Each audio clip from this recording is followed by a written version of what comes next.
বোরকা পরে অস্ট্রেলিয়ার পার্লামেন্টের উচ্চকক্ষে প্রবেশ করেন ডানপন্থী senator Pauline Hanson. She is disrespecting the Muslims out there. Displaying blatant racism and Islamophobia, President. মুসলিম নারীদের এই ঐতিহ্যবাহী পোশাক জনসম্মুখে নিষিদ্ধ না করার প্রতিবাদেই তিনি এমন আচরণ করেন, কিন্তু সফল হতে পারেননি, বরং অপমানিত হয়েছেন। তাকে 7 দিনের জন্য সিনেট থেকে বরখাস্ত করা হয়েছে। তার এই অস্বাভাবিক আচরণের বিরুদ্ধে বর্ণবাদের অভিযোগ তুলে ক্ষোভে ফেটে পড়েছেন অস্ট্রেলিয়ার পার্লামেন্টের মুসলিম সিনেটররা। এই আচরণকে সরাসরি বর্ণবাদ ও ইসলাম বিদ্বেষ হিসেবে আখ্যা দিয়েছেন তারা। অস্ট্রেলিয়ার উচ্চকক্ষে নির্বাচিত প্রথম মুসলিম নারী গ্রিন পার্টির সিনেটর মেহরিন ফারুকি বলেছেন, President, a dress code might be a choice of the senators, but racism should not be the choice of the Senate.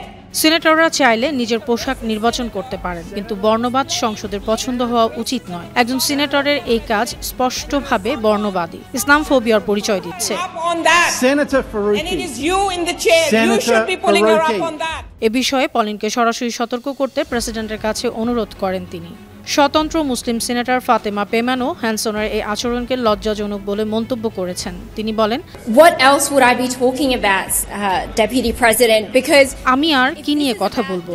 যদি এটা পোশাক বিধি সংক্রান্ত বিষয় হয়, তাহলে সে তার ধর্মকেই অসম্মান করছে, মুসলিমদেরও অসম্মান করছে, বিশেষ করে অস্ট্রেলিয়ার মুসলিমদের। She is disrespecting the Muslims out there, Muslim Australians. It's absolutely unconstitutional.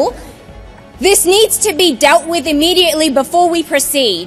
এ সময় গ্রিন সিনেটর পিটার উইলসন বলেন, Senator Hanson is using a prop in the Senate and it's a dangerous prop. Senator Hanson সংসদে একটি prop ব্যবহার করেছেন, যা দেশের জন্য বিপজ্জনক প্রপ। এটি তার স্বাভাবিক পোশাক নয়। যদি আমি এখানে গ্রিন দলের টি-শার্ট বা ফ্রিম্যান্টল ডকার্সের শার্ট পরতাম, আমাকে বাইরে বের করে দেওয়া হতো। If I was to wear a Greens t-shirt in here or a Fremantle Dockers shirt or whatever, I would get shown the door. Resume your seat. Pauline হ্যানসনের এমন পোশাক নিয়ে গ্রিন সেনেটর লারিসা ওয়াটসন বলেছেন, স্পষ্টতই আজ যা ঘটেছে তা কোনো প্রকৃত ধর্মীয় অভিব্যক্তি নয়, বরং এটি ধর্মপ্রাণ মানুষের প্রতি মধ্য আঙ্গুল দেখানোর সমতুল্য। এটি অত্যন্ত বর্ণবাদী এবং অসুরক্ষিত।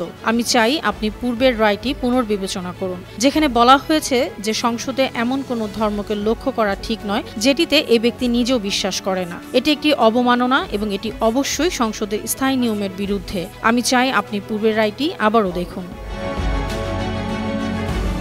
এর আগে 2017 সালে হ্যানসন একইভাবে বোরকা পরে প্রতিবাদ করেছিলেন।